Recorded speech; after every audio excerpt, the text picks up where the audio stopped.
The Truth About Goblins. Chapter 35.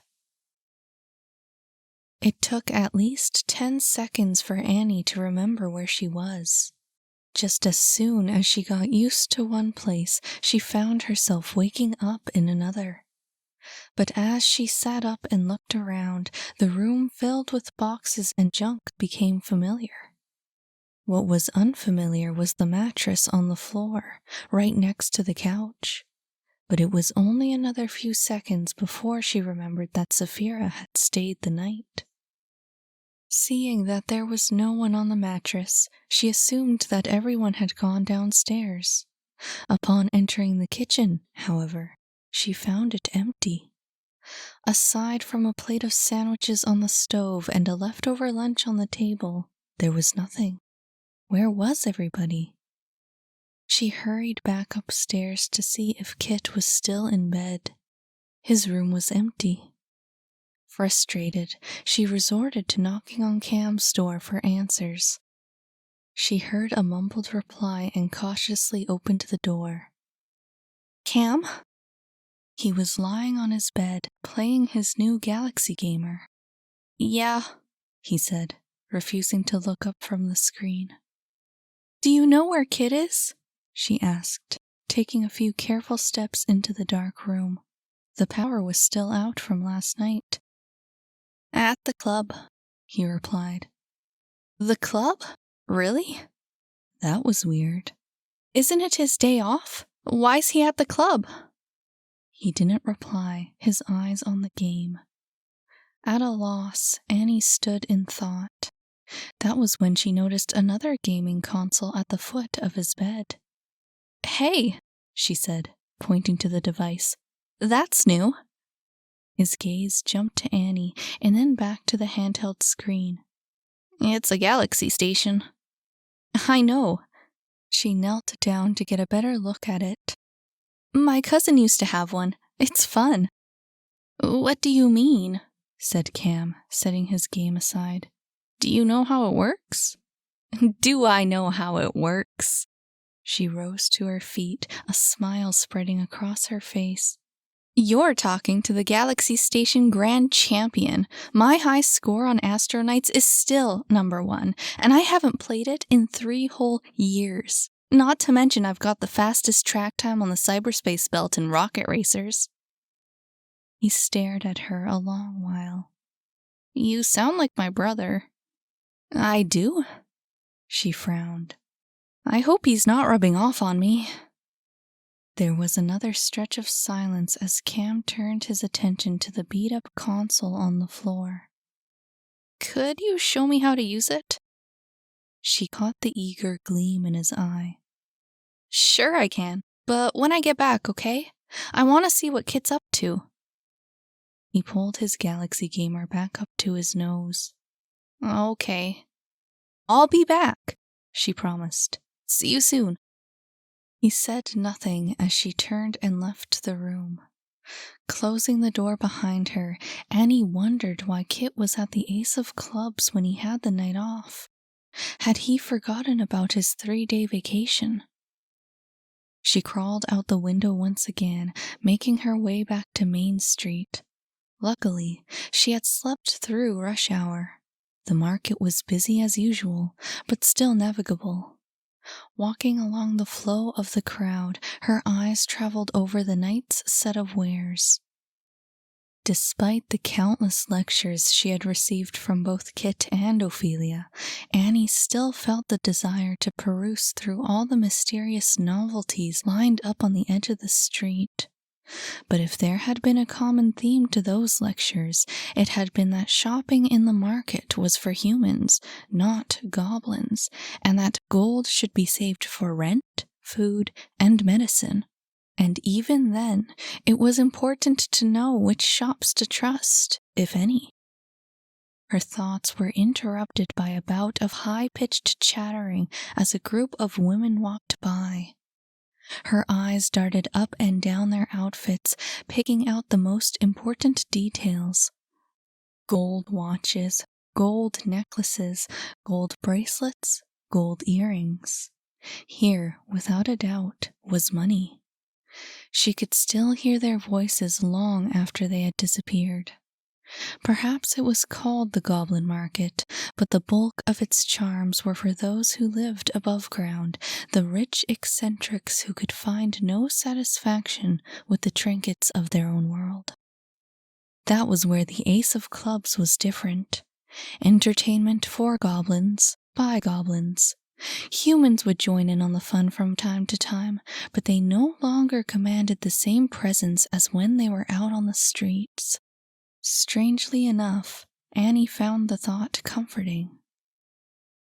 Passing by the familiar gaudy sign at the front of the club, she made her way to the secret door in the alley.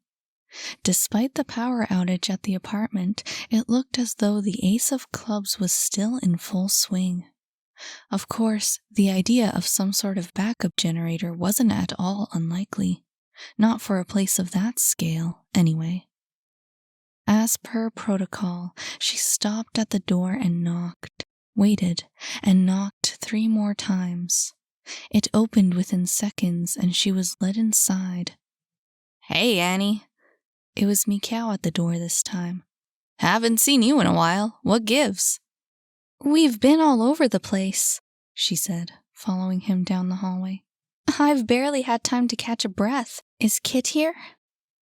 "Jack? Haven't seen him." He raised an eyebrow. "Didn't Lavinia give him the night off?" "Yeah, she did. But his brother said he was here tonight." "Well, look around," he said, shrugging as he headed in the opposite direction. "He's probably around here somewhere." She continued walking, casting glances left and right before stopping at Kit's dressing room door. She knocked, but there was no answer. Maybe he was backstage. She turned around and continued her search.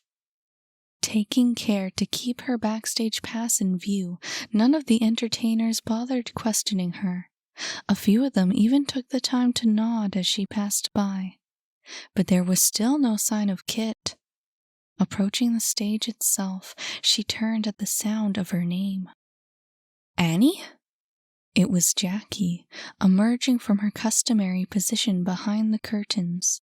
"Hi," she said, glad to see a familiar face. "Have you seen—" But Jackie was already whizzing past her. "Give me a minute," she said. "I'll be right back." Left on her own, Annie sighed. Where was he? She could hear someone singing on stage, but it wasn't Kit. Careful not to get in the way, she snuck around the layers of curtains for a quick peek. There was Lavinia, singing her heart out as usual. Annie looked to the drum set to see if Kit was playing, but someone else had taken his place that night. Shielded by the darkness of the heavy curtains, she stuck her head out a bit further so she could scan the audience. Aha! There he was. Not only him, but Saphira too. Now that was weird. What were they doing at the club? Together. Without her. Safely concealed, Annie watched in silence. Yes, it was them. They were sitting alone, watching the show, enjoying a few drinks and, apparently, each other's company. She couldn't help but feel a bit hurt as she watched them lean in close. Inexplicably, she had to look away. But the feeling came back as she raised her gaze. Were they holding hands? "Hey there, Annie. Sorry about that." Jackie reappeared behind her. "How are things?" She turned and tried to disguise her disappointment. "Pretty good. Lots of stuff going on." Jackie didn't seem to notice anything amiss. "But you're coming to the next headliner, right? I hear Imagic's been working hard to make the show foolishly spectacular, whatever that's supposed to mean." "Wouldn't miss it for the world," she said, turning her gaze towards the two in the audience. "Mikau mentioned that you were looking for Jack," she said. "I can go let him know you're here." "No," said Annie quickly. "Don't tell him. I wouldn't want to interrupt his date." "Date?" Jackie craned her neck to see. Wow, didn't think he had it in him. Have you been giving him lessons or what? He didn't get the idea from me, she said sullenly. Oh, well... Finally, she sensed the tension. Why don't you join the twins backstage? I think they're planning to get a drink or two afterwards, if you wanted to tag along. Annie tore her gaze from the two in the audience. Actually, is it okay if I just watch the show from here? I think I'll go home once it's over. Feel free, said Jackie, retreating backstage. As long as you're quiet, no one will mind. I'll catch up with you in a couple of minutes. Sounds good. Once again, she was left alone. She was fine with that, of course. It gave her the chance to spy on Kit and Saphira without reproach. But a few more minutes of watching and she had to turn away. Why should she care if Kit was on a date? It wasn't like she was jealous or anything.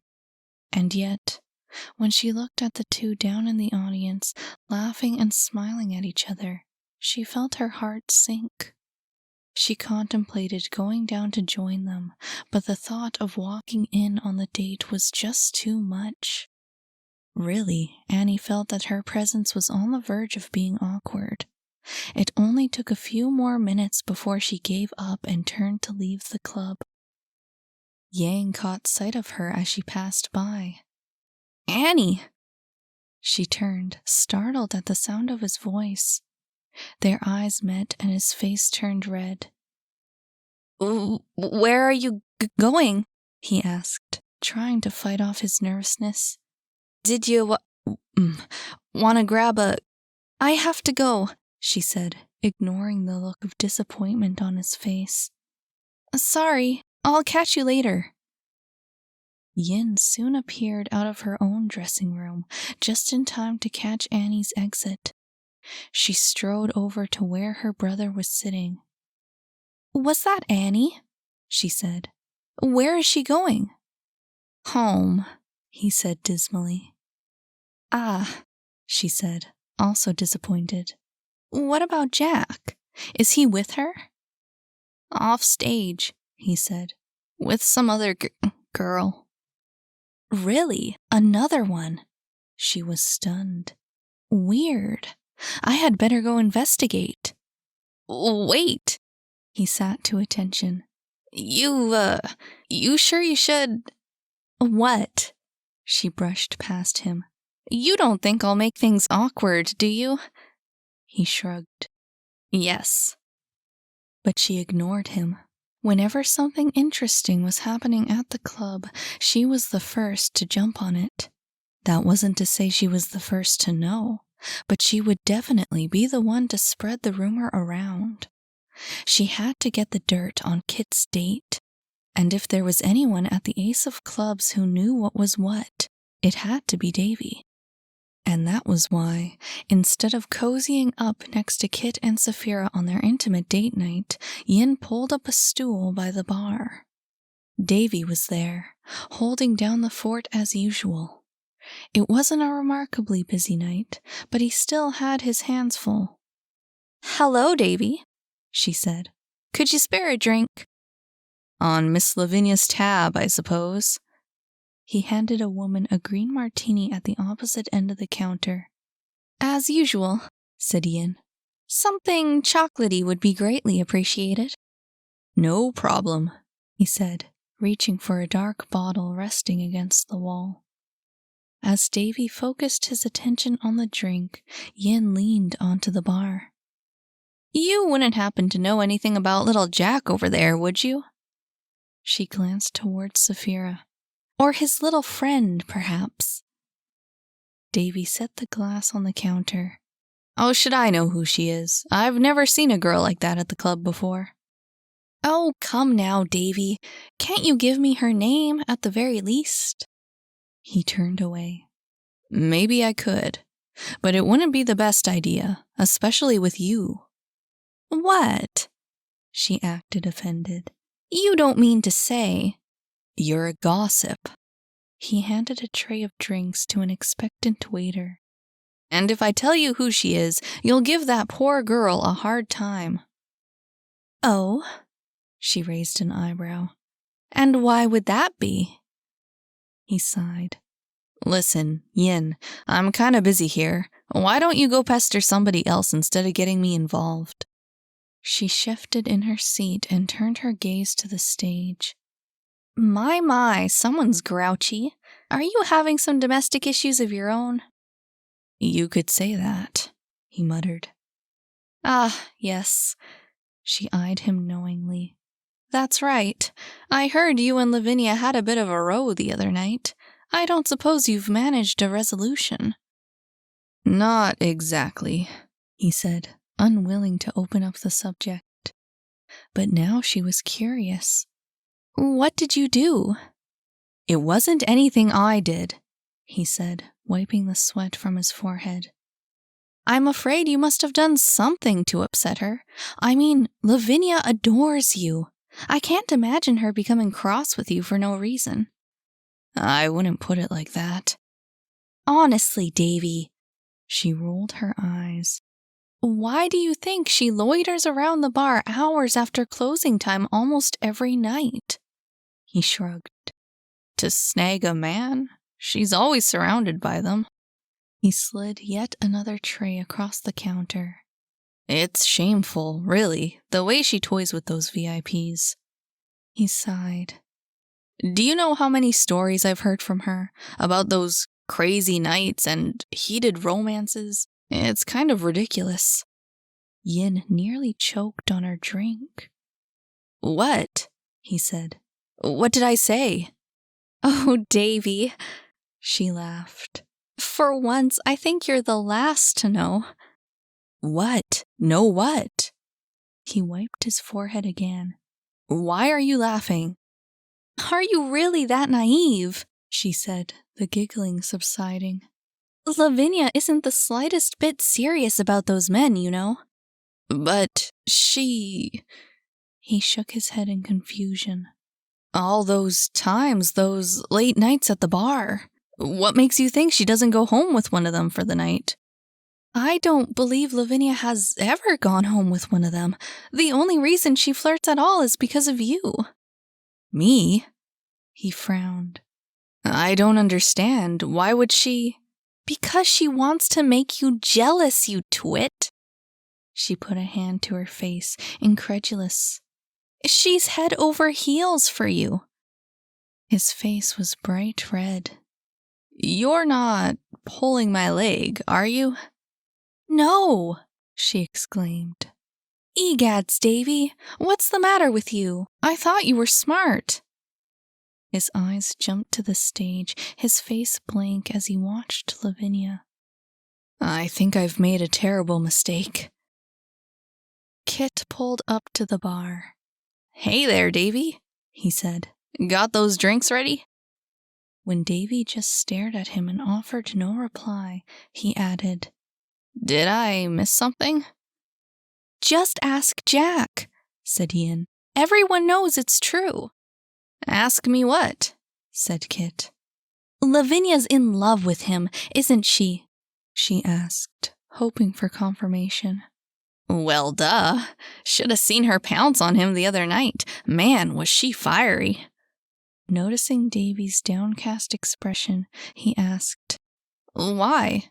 Didn't you two sort it out?" "I didn't think she actually—" He turned away, back to his work. "I thought it was only—" But he left his words hanging, speaking again only after bringing the drinks back to Kit.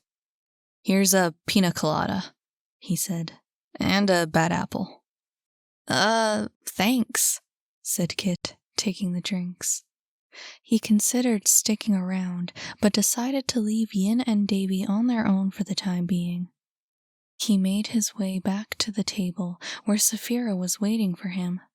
She turned and smiled, but frowned at the drink in his hand. "That's very nice of you," she said, "but I don't drink." "Relax," he said, setting them down. "It's just a normal cocktail. No special goblin ingredients or anything like that. Just give it a try." She took a sip of the pina colada and smiled. "It's good," she said. "Thank you." "No problem," he said, watching the rest of Lavinia's act. "She's beautiful," said Saphira. "She has an amazing voice as well." "Well, I don't know if I'd call her beautiful," he said. "She's a bit of an eyeful, no?"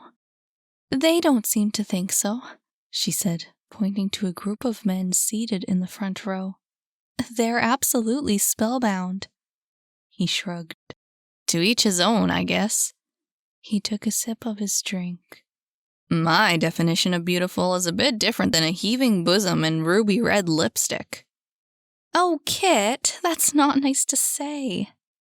Despite her words, Saphira couldn't help but laugh. "I'm sure she's just as becoming without the flouncy outfit and heavy makeup." Maybe." He sipped his drink. "Still, though, when I think of beautiful, Lavinia isn't the first person to come to mind." "Well, who is?" she asked. He turned to look at her. In preparation for the night, Saphira had carefully combed through her mess of hair, making it considerably less bushy than usual. Neatly tied back, it gleamed under the dim lights of the club. Her dress was simple, a soft blue without any frills, but it suited her earnest personality and gentle features. "You are," he said. She blushed, staring at him before looking away. Thank you, but—" "I mean it," he said. "You're really pretty, Saphira. I know you don't try to be, and a lot of people might not look at you twice when you're walking around the market, but I honestly think you might be the most beautiful person I've ever met." "Kit." "It's true." He pushed his drink aside. "It might sound cheesy, but it's 100% true." In a moment of uncertainty, her eyes met his, and there they stayed. This was it. If he didn't move now, he wouldn't get another chance. He leaned in, slowly at first, but when she didn't draw back, he moved faster. Still, she didn't look away. Even when his face was inches from hers, Saphira didn't move. Their lips were nearly touching. And then she turned her cheek to him, her gaze dropping to the floor. "Sorry," she whispered. He slumped back in his seat. "I guess it's a no-go, eh?" He shrugged. "Don't worry about it." She sighed. "I'm really sorry, Kit.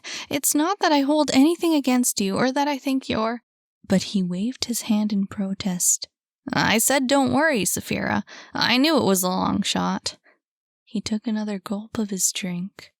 "Can't blame a guy for trying, right?" This remark relieved some of the tension. "It's nice of you to say that," she said. "But really, I shouldn't have opened myself up to this. I knew—" "Since the moment you walked in? Yeah, I knew it too." "What do you mean?" She frowned. "You're not wearing that crystal, are you?" He popped his lips and shrugged. "Maybe." She rubbed her temples. "Oh, this is awful. You must think me so callous." But he only laughed. "No, I get it. I totally get it. Blame me for being stubborn, I guess. Really, I was just curious to see what would happen." She offered a weak smile. "It's very good of you."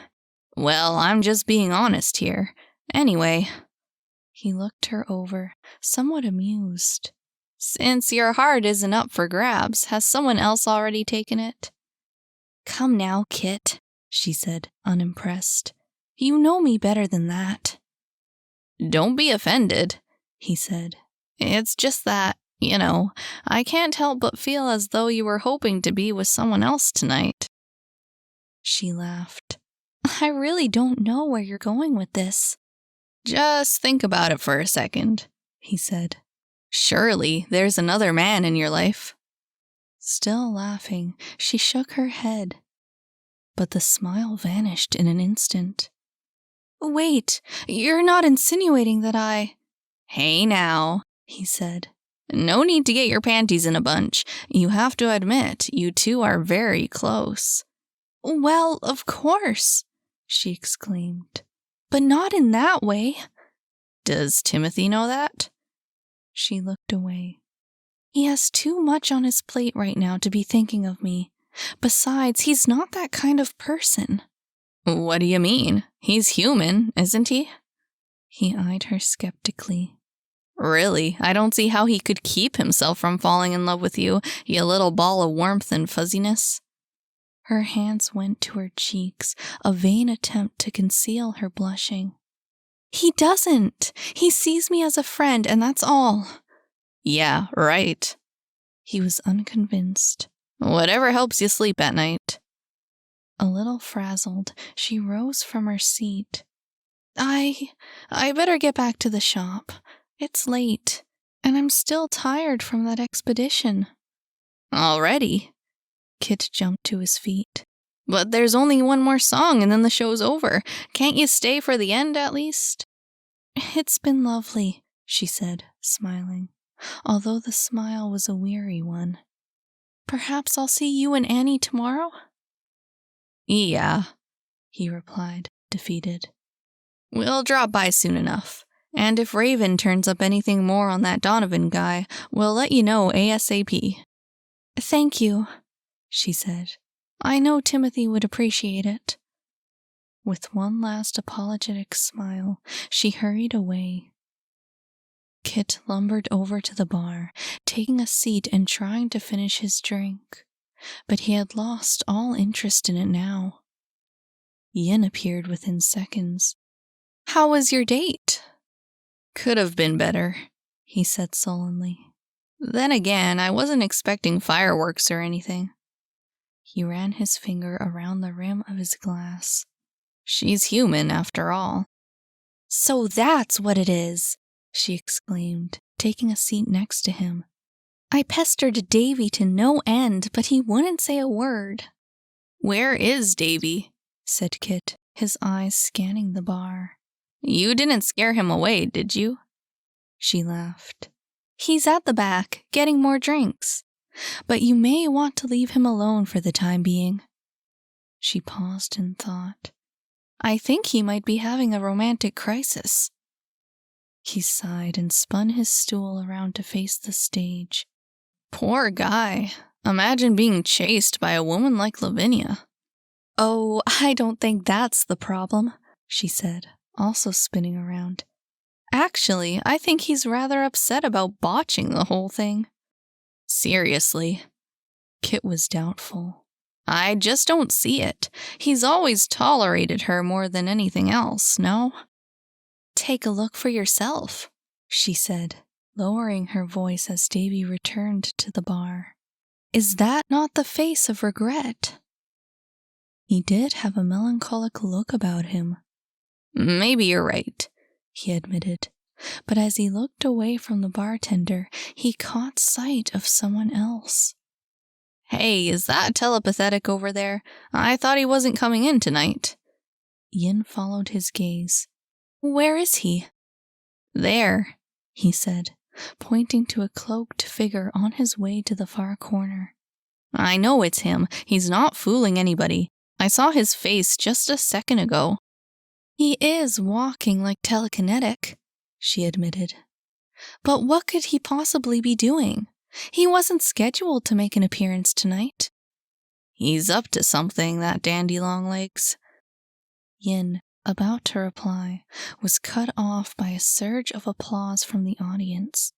As they turned their attention back to the show, Lavinia approached center stage for her next performance. She greeted the crowd with a wide smile. And what an audience this is, she said, bathed in the glow of the spotlight. It makes saying goodbye all the harder. There were murmurs of agreement from the crowd.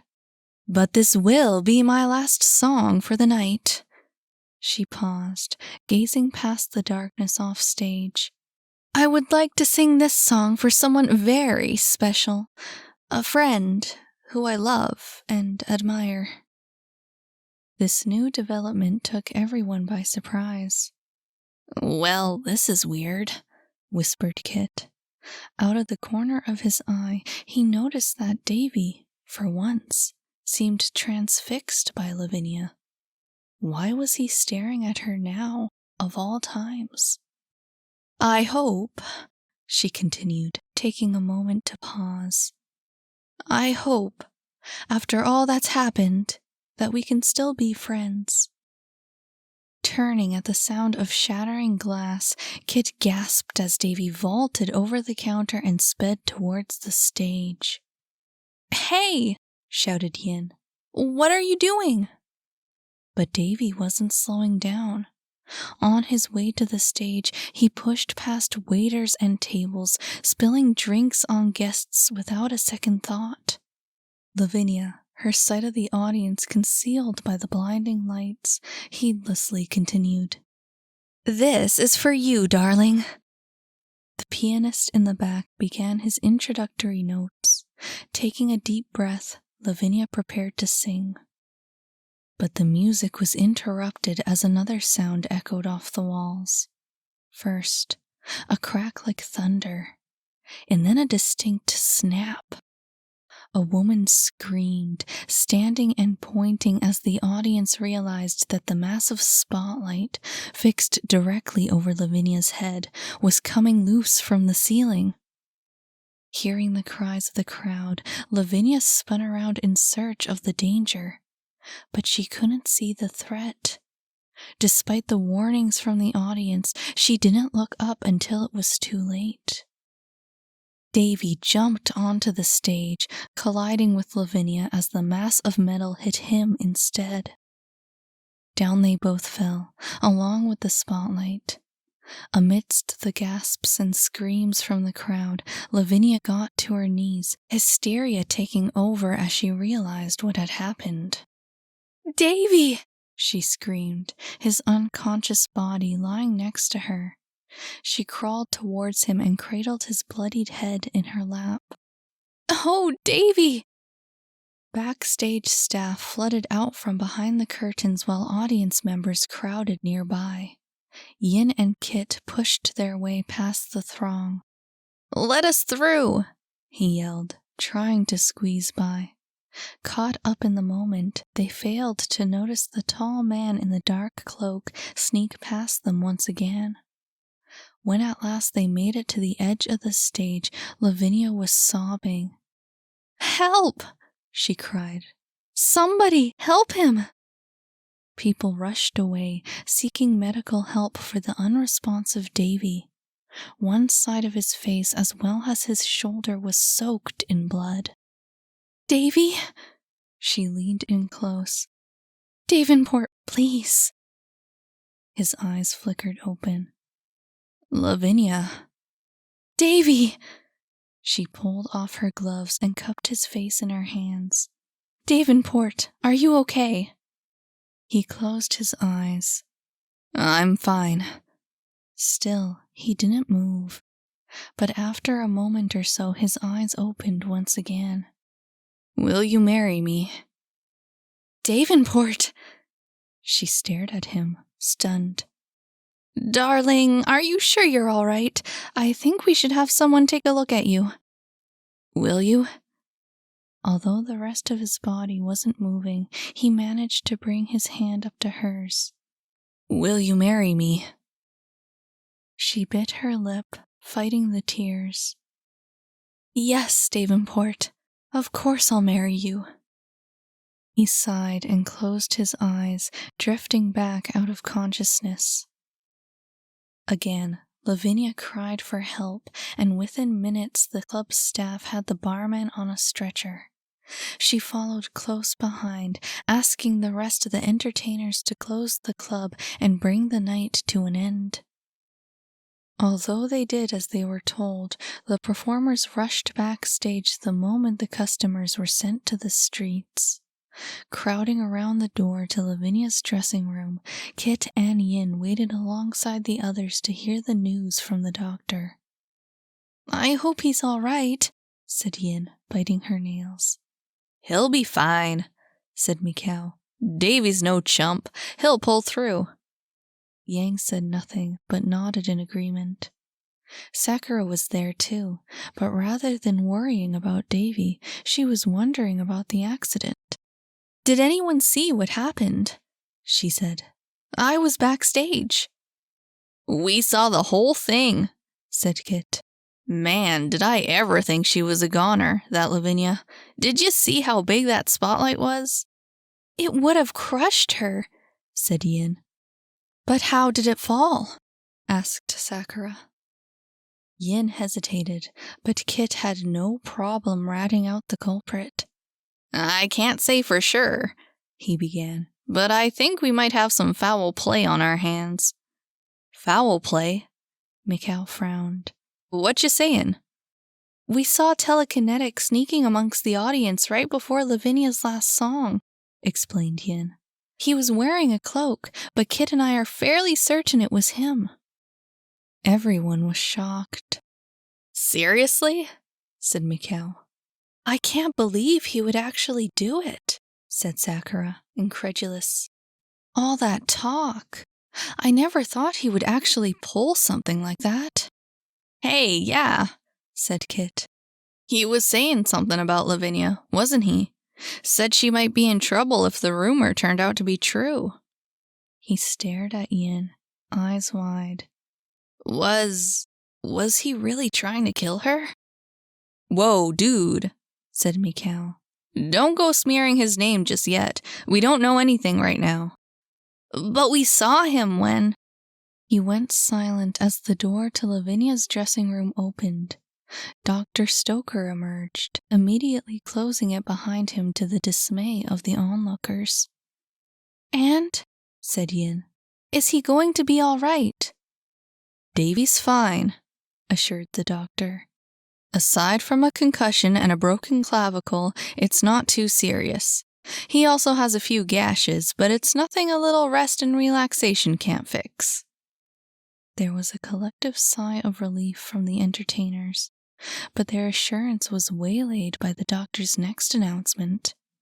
Unfortunately, he said, the club will have to close for a while, at least one night, until the spotlights are checked and safely reinstalled.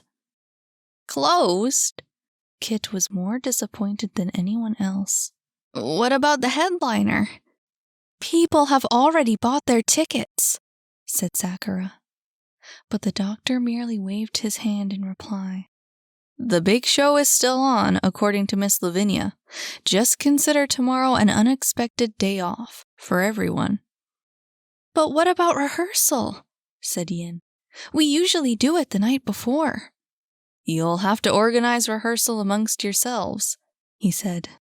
Lavinia has expressed that she would like to look after Davy until he's sufficiently recovered from the accident.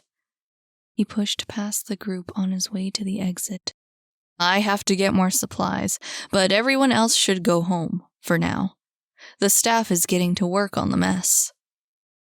They all watched as the doctor strode down the narrow corridor on his way to the exit. For a moment, no one was sure what to do. But one by one, the performers went their separate ways. Kit and the twins separated from the crowd and opted to use the main exit. What a night, said Kit, filling the silence. I can't wait to tell Annie. Why did she have to leave so early? Asked Yin.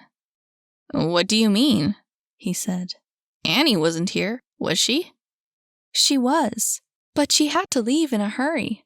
You didn't know she was here? Nope. He scratched his head. Why did she leave? She, didn't say, said Yang. Weird. He shrugged. Too bad she missed the most exciting part of the show. Exciting? Scoffed Yin. Lavinia was nearly murdered, and you think it's exciting? Hey, said Yang. We don't know that... kinetic... Heck, I know he did it, muttered Kit. That idiot. He's so busted. What a stupid thing to do. No one bothered to disagree. It really had been a stupid thing to do. Without saying much else, they exited the club and split up, bidding each other good night. Usually they would have stayed up longer to chat around some early morning drinks, but the shock of the accident had cut the night short. At least the power was back. Cam and Ophelia were usually asleep by the time Kit returned from the club, but as he crawled back through his bedroom window, he could see that the lights were still on in the hall. And he heard voices coming from his brother's room. Kicking off his shoes, he made his way to Cam's door, stopping before he entered to listen to the noise from within. It sounded like Annie was inside.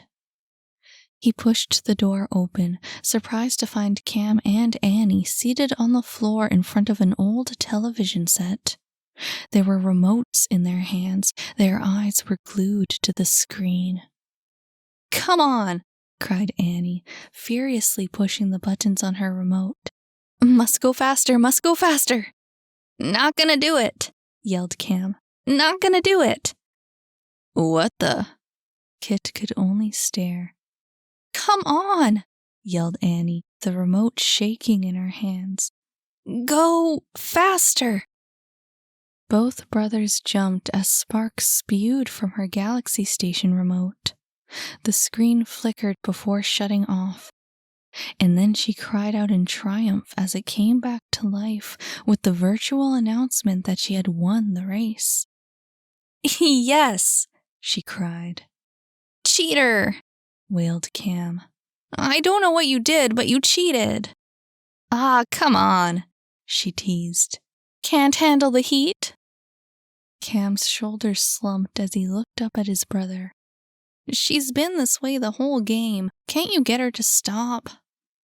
But Annie was still laughing. "You're the one who wanted to play Rocket Racers, so suck it up." She leaned back, stretching her arms. "It's not my fault I'm a beast at this game." Kit helped himself to a seat on the bed. "How did you do that?" "Do what?" She grabbed her remote and continued playing. "That sparky thing," he said, pointing to the remote. "You did something weird with the electronomics." "Electronics," corrected Cam, his eyes still focused on the screen. "I think she hacked it or something."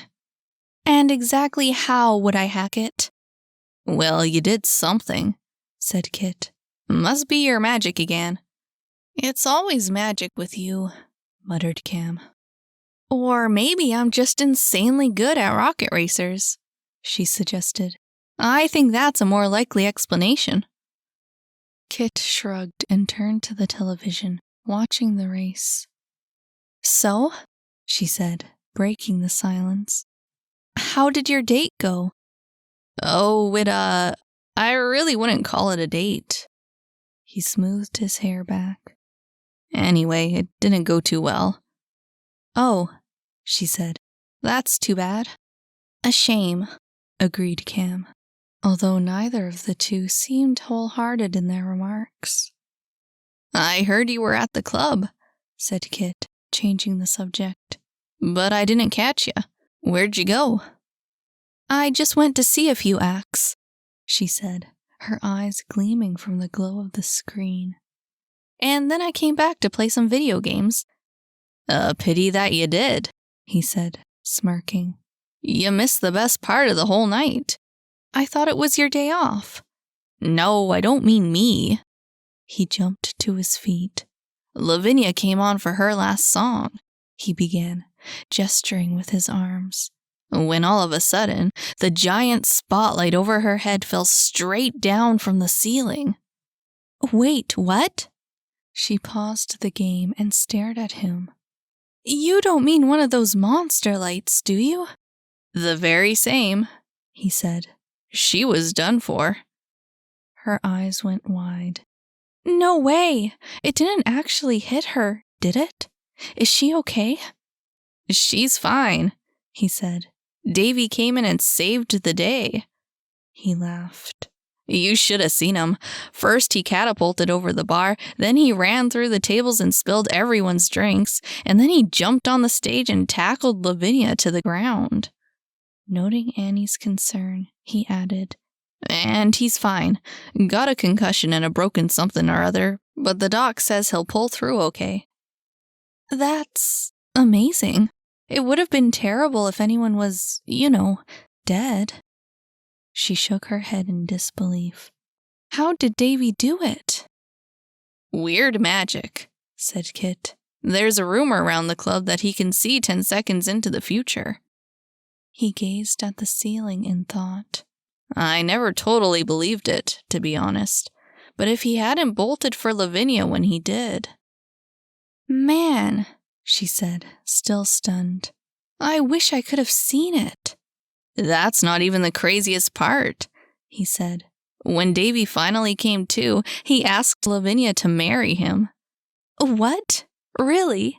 That's so... She paused for a moment. Romantic, I guess, even for such a weird couple. Can we keep playing? Said Cam, staring at the paused screen. Oh, yeah, said Annie, starting the game again. Sorry. Anyway, continued Kit, bottom line is that the club is under lockdown for another night, so everyone gets tomorrow off. But what about the big show? She said. I was looking forward to it. It's still on, he said. They just need some time to clean up the mess and fix the lights. Good, she said, clearly relieved. It's the cyberspace belt, exclaimed Cam, pointing to the screen. Dibs on the Scorpion car. Oh, that's my favorite car, said Annie. I know, he replied. That's why I took it. So, since I have the whole night off tomorrow, said Kit, trying to finish his conversation, I was thinking you and I could check out the market some more. There's more? She said. I thought we covered just about everything. Ha, we barely scratched the surface. I also have a bit of spare change, so maybe, just this once, we could do some actual shopping. Shopping's for humans, not for goblins, recited Cam. That's what Mom always says. But this is special, promised Kit. What do you say, Annie? You and me, a whole day of fun, just the two of us. What about Saphira? She asked. Probably won't want to come, he said, sensing her suspicion. I mean, we could always stop by and ask, but... Nah, I think you're right. She started shaking her remote again. But okay, it sounds like fun. How are you beating me? Wailed Cam, pressing buttons desperately. You're cheating again. Am not, she said. I'm just a better driver. Kit watched for a few minutes, but when the novelty ceased to entertain him, he rose from Cam's bed and headed for the door. I guess I'm gonna hit the sack. Already? Said Annie. A little early, isn't it? I'm still kinda run down from that cabin incident, he said, stifling a yawn. Not gonna lie, I'm pretty happy to get another night off. He opened the door and stepped into the hallway. Nighty-night. Good night, she said. Night, bro, said Cam. And I win again. Annie sat back, a satisfied grin on her face. Maybe I ought to get some sleep, too. But we haven't finished the tournament, said Cam. We still have the bonus track left. I'm kind of tired, she said, though her tone indicated she might be swayed. Just one more, he said, and then we're done. You can't leave me hanging like this. Oh, okay, she said, buckling down for another race. But I'm not sure what you're hoping for. I mean, I beat you the last 4 rounds. What makes you think you're about to make a comeback? I just want to win one race, he muttered. Just one. Right, kid. She laughed. Good luck with that. Hey, hi, I'm your narrator, Miranda Eastwood, also the author of The Truth About Goblins. If you liked this chapter, remember to add, follow, or subscribe to this channel so you can hear the next one. And if you didn't like this chapter, oh well, I can't really do anything about that. In any case, I just thought I'd let you know about my Patreon. You can check it out if you'd like to throw some support my way. It would mean a lot to me. Not to mention there's loads of extra exclusive content that I only post on Patreon. While I'm at it, I'll mention that The Truth About Goblins is now available as a complete audiobook, and you can get it wherever you get your audiobooks. Thanks for listening.